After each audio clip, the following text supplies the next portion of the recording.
जय श्री कृष्णा, राधे राधे।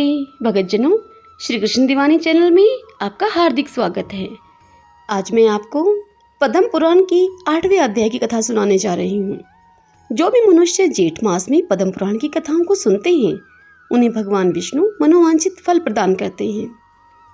सच्ची निष्ठा और पूर्ण विश्वास के साथ ज्येष्ठ मास में पद्म पुराण की कथा को सुनिए। भगतजनों, यदि आपने श्री कृष्ण दीवानी चैनल को अभी तक सब्सक्राइब नहीं किया है तो आप जरूर करें। बेल आइकन के बटन को भी प्रेस कर लीजिएगा ताकि आपको हमारी आने वाली वीडियोस की जानकारी सबसे पहले मिल सके। सब बोलिए विष्णु भगवान की जय, पद्म पुराण की जय। आज के अध्याय में हम मरुद गणों की उत्पत्ति, भिन्न भिन्न समुदाय के राजाओं तथा 14 मनवंतरों का वर्णन आज हम इस पावन कथा का रसपान करेंगे। तो आइए कथा सुनते हैं। भीष्म जी ने कहा, हे ब्राह्मण, दिति के पुत्र मरुदगणों की उत्पत्ति किस प्रकार हुई? वे देवताओं के प्रिय कैसे हो गए? देवता तो दैत्यों के शत्रु हैं, फिर उनके साथ मरुदगणों की मैत्री क्यों कर संभव हुई? तब कुलसत्य जी ने कहा कि हे भीष्म, पहले देवासुर संग्राम में भगवान श्री विष्णु और देवताओं के द्वारा अपने पुत्र पौत्रों के मारे जाने पर दिति को बड़ा ही शोक हुआ। वे आर्त होकर परम उत्तम भूलोक में आई और सरस्वती के तट पर पुष्कर नाम के शुभ एवं महान तीर्थ में रहकर सूर्यदेव की आराधना करने लगी। उन्होंने बड़ी उग्र तपस्या की। दैत्य माता दिति सूर्यों के नियमों का पालन करती और फल खाकर रहती थी। वे कृच्छ, चंद्रायण आदि कठोर व्रतों के पालन के द्वारा तपस्या करने लगी। जरा और शोक से व्याकुल होकर उन्होंने 100 वर्षों से कुछ अधिक काल तक तप किया। उसके बाद वशिष्ठ आदि महर्षियों से पूछा कि हे मुनिवरों, क्या कोई ऐसा भी व्रत है जो मेरे पुत्र शोक को नष्ट करने वाला तथा इहलोक और परलोक में भी सौभाग्य रूप फल प्रदान करने वाला हो? यदि हो तो वह मुझे बताइए। वशिष्ठ आदि महर्षियों ने ज्येष्ठ की पूर्णिमा का व्रत उन्हें बताया तथा दिति ने भी उस व्रत का सांगोपांग वर्णन सुनकर उसका यथावत अनुष्ठान किया। उस व्रत के महात्म्य से प्रभावित होकर कश्यप जी बड़ी प्रसन्नता के साथ दिति के आश्रम पे आए।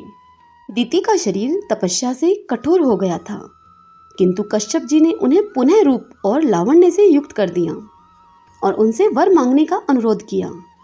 तब दिति ने वर मांगते हुए कहा कि भगवान, मैं इंद्र का वध करने के लिए एक ऐसे पुत्र की याचना करती हूँ जो समृद्धशाली, अत्यंत तेजस्वी तथा समस्त देवताओं का संहार करने वाला हो। तब कश्यप जी ने कहा कि हे शुभे, मैं तुम्हें इंद्र का घातक एवं बलिष्ठ पुत्र प्रदान करूंगा। तत्पश्चात कश्यप जी ने दिति के उदर में गर्भ स्थापित किया और कहा, देवी, तुम्हें 100 वर्षों तक इसी तपोवन में रहकर इस गर्भ की रक्षा के लिए यत्न करना चाहिए। गर्भिणी को संध्या के समय भोजन नहीं करना चाहिए तथा वृक्ष की जड़ के पास न तो कभी जाना चाहिए और न वहां ठहरना ही चाहिए। वह जल के भीतर न घुसे, सोने घर में प्रवेश न करें, बांबी पर खड़ी न हो, कभी मन में उद्वेग न लाए, सोने घर में बैठकर नख अथवा राख से भूमि पर रेखा न खींचे, न तो सदा अलसा कर पड़ी रहे और न ही अधिक परिश्रम ही करे। भूसी, कोयले, राख, हड्डी और खेपड़े पर न बैठे, लोगों से कलह करना छोड़ दे, अंगड़ाई न ले, बाल खोलकर खड़ी न हो और कभी भी अपवित्र न रहे। उत्तर की ओर अथवा नीचे सिर करके कभी न सोए, नंगी होकर उद्वेग में पड़कर और बिना पैर धोए भी शयन करना मना है। अमंगल युक्त वचन मुंह से न निकाले, अधिक हंसी मजाक भी न करें, गुरुजनों के साथ सदा आदर का बर्ताव करें, मांगलिक कार्यों में लगी रहे, सर्व औषधियों से युक्त जल के द्वारा स्नान करें, अपनी रक्षा का प्रबंध रखें, गुरुजनों की सेवा करें और वाणी से सबका सत्कार करती रहे, स्वामी के प्रिय और हित में तत्पर रहकर सदा प्रसन्न मुखी बनी रहे, किसी भी अवस्था में कभी पति की निंदा न करे। यह कहकर कश्यप जी सब प्राणियों के देखते ही देखते वहां से अंतर्ध्यान हो गए। तदंतर पति की बातें सुनकर दिति विधि पूर्वक उनका पालन करने लगी। इससे इंद्र को बड़ा भय हुआ।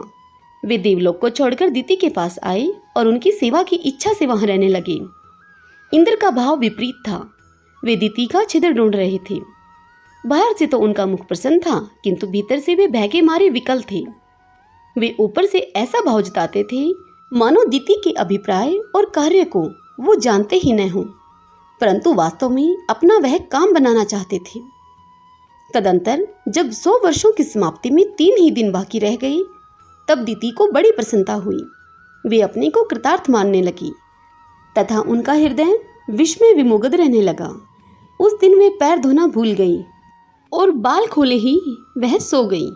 इतना ही नहीं, निद्रा के भार से दबी होने के कारण दिन में उनका सिर कभी नीचे की ओर हो गया।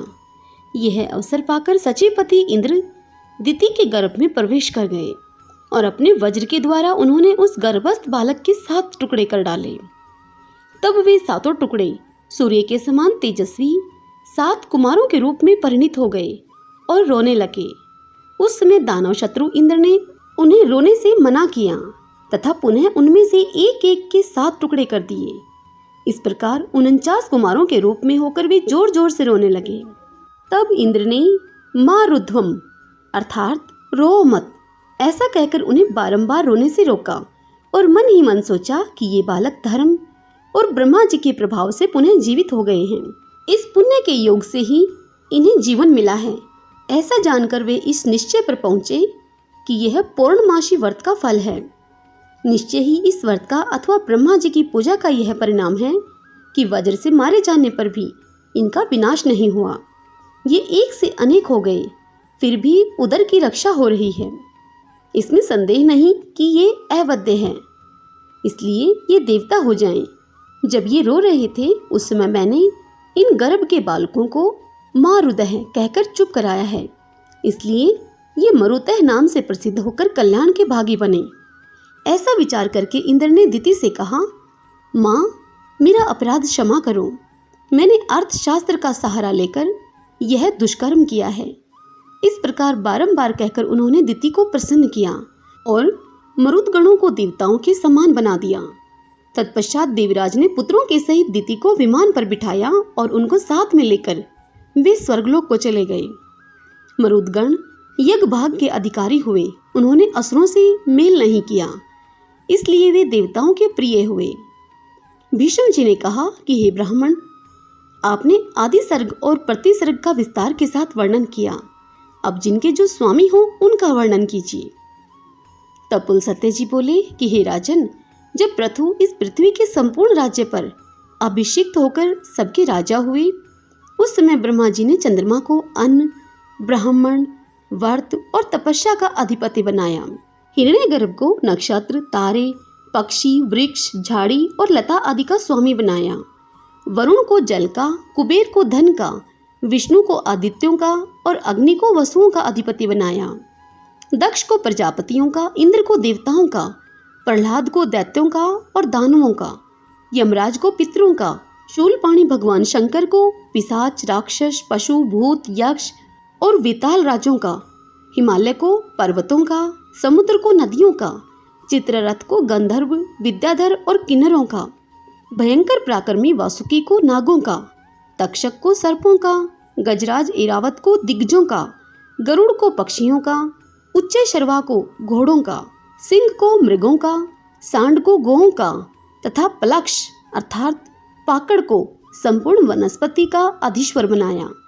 इस प्रकार पूर्व काल में ब्रह्मा जी ने इन सभी अधिपतियों को भिन्न भिन्न वर्ग के राजपद पर अभिषिक्त किया था। हे कौरव नंदन, पहले स्वयंभू मनवंतर में यामय नाम से प्रसिद्ध देवता थे। मरीचि आदि मुनि ही सप्तऋषि माने जाते थे। अग्निध्र, अग्निबाहु, विभु, सवन, ज्योतिष्मान, द्युतिमान, हव्य, मेधा, मेधातिथि और वसु, ये 10 स्वयंभू मनु के पुत्र हुए, जिन्होंने अपने वंश का विस्तार किया। ये प्रतिसर्ग की सृष्टि करके परम पद को प्राप्त हुए। ये स्वयंभू मनवंतर का वर्णन हुआ। इसके बाद स्वरोचिष मनवंतर आया। स्वरोचिष मनु के 4 पुत्र हुए, जो देवताओं के समान तेजस्वी थे। उनके नाम हैं नभ, नभस्य, परसर्ती और भावन। इनमें से भावन कीर्ति का विस्तार करने वाला था। दत्तात्रेय, अत्रि, चैवन, स्तंभ, प्राण, कश्यप और बृहस्पति, ये 7 सप्तऋषि हुए। उस समय दूषित नाम के देवता थे। हविंद्र, सुकृत, मूर्ति, आप और ज्योतिरथ। ये वशिष्ठ के 5 पुत्र ही स्वरोचिष मनवंतर में प्रजापति थे। यह द्वितीय मनवंतर का वर्णन हुआ। इसके बाद औतम मनवंतर का वर्णन करूंगा। तीसरे मनु का नाम था औतमी। उन्होंने 10 पुत्र उत्पन्न किए, जिनके नाम हैं ईश, उर्ज, तनुज, सुचि, शुक्र, मधु, माधव, नभस्य, नभ और सह। इनमें सह सबसे छोटा था। ये सब के सब उदार और यशस्वी थे। उस समय भानु संज्ञक देवता और उर्ज नाम के सप्तऋषि थे। कोक भिंडी, कोतुंड, दालम्बय, शंख, प्रवाहित, मित और समित, ये 7 योगवर्धन ऋषि थे। चौथा मनवंतर तामस के नाम से प्रसिद्ध है। उसमें कवि, पृथु, अग्नि, अकपि, कपि, जन्य और धामा, ये 7 मुनि ही सप्तऋषि थे। साध्यगण देवता थे। एकल्मष, तपोधनवा, तपोमूल, तपोधन, तपोराशि, तपस्य, सूतपस्य, परंतप, तपोभागी और तपोयोगी, ये 10 तामस मनु के पुत्र थे, जो धर्म और सदाचार में तत्पर तथा अपने वंश का विस्तार करने वाले थे। अब 5वें रवैत मनवंतर का वृतांत श्रवण करो। देवबाहु, सुबाहु, पर्जन्य, सोमप, मुनि, हिरण्यरोमा और सप्ताशव, ये 7 रवैत मनवंतर के सप्तऋषि माने गए हैं। भूतरजा तथा प्रकृति नाम वाले देवता थे, तथा वरुण, तत्वदर्शी, चितिमान, हव्यप, कवि, मुक्त, निरु उत्सुक, सत्व, विमोह और प्रकाशक, ये 10 रवैत मनु के पुत्र हुए, जो धर्म, पराक्रम और बल से संपन्न थे। इसके बाद चाक्षुष मनवंतर में भृगु, सुदामा, विरज, विष्णु, नारद, विवस्वान और अभिमानी, ये 7 सप्तऋषि हुए। उस समय लेख नाम से प्रसिद्ध देवता थे। इनके सिवा ऋभु, पृथकभूत, वारिमूल और दिव्योका नाम के देवता भी थे। इस प्रकार चाक्षुष मनवंतर में देवताओं की 5 योनियां थीं। चाक्षुष मनु के 10 पुत्र हुए, जो रुरु नाम आदि से प्रसिद्ध थे। अब 7वें मनवंतर का वर्णन करूंगा, जिसे वैवस्वत मनवंतर भी कहते हैं। इस समय वैवस्वत मनवंतर ही चल रहा है। इसमें अत्रि, वशिष्ठ, कश्यप, गौतम, योगी, भारद्वाज, विश्वामित्र और जमदग्नि, ये 7 ऋषि ही सप्तऋषि हैं। ये धर्म की व्यवस्था करके परम पद को प्राप्त होते हैं। अब भविष्य में होने वाले सावर्ण्य मनवंतर का वर्णन किया जाता है। उस समय अश्वत्थामा, ऋष्यशृंग, कौशिकय, गालव, शतानंद, काश्यप और परशुराम, ये सप्तऋषि होंगे। धृति, वरियान, यवशु, सुवर्ण, दृष्टि, चरिष्णु, आद, सुमति, वसु तथा प्राकर्मी शुक्र, ये भविष्य में होने वाले सावर्णी मनु के पुत्र बतलाए गए हैं। इसके सिवा रोचे आदि दूसरे मनुओं के भी नाम आते हैं। प्रजापति रुचि के पुत्र का नाम रोचे होगा। इसी प्रकार भूति के पुत्र भोत्य नाम के मनु कहलाएंगे। तदंतर मेरु सावर्णी नामक मनु का अधिकार होगा। वे ब्रह्मा के पुत्र माने गए हैं। मेरु सावर्णी के बाद कर्मशः, ऋभु, विद्धामा और विश्वक्षेन नामक मनु होंगे। हे राजन, इस प्रकार मैंने तुम्हें भूत और भविष्य मनुओं का परिचय दिया है। इन 14 मनुओं का अधिकार कुल मिलाकर 1000 चतुर्युग तक रहता है। अपने अपने मनवंतर में इस संपूर्ण चराचर जगत को उत्पन्न करके कल्प का संहार होने पर ये ब्रह्मा जी के साथ मुक्त हो जाते हैं। ये मनु प्रति 1 सहस्त्र चतुर्युगी के बाद नष्ट होते रहते हैं तथा ब्रह्मा आदि विष्णु का सायुज्य प्राप्त करते हैं। हरि ओम तत्सत। पद्म पुराण के इस अध्याय की यह कथा यहीं संपूर्ण होती है। इससे आगे की कथा हम कल अगले अध्याय में सुनेंगे। कल के अध्याय में हम पृथु के चरित्र तथा सूर्यवंश का वर्णन, कल हम इस कथा का रसपान करेंगे। भगतजनों, कथा पसंद आई हो तो वीडियो को लाइक कीजिए, खूब शेयर कीजिए। सब बोलिए विष्णु भगवान की जय, पद्म पुराण की जय। जय श्री कृष्ण, राधे राधे।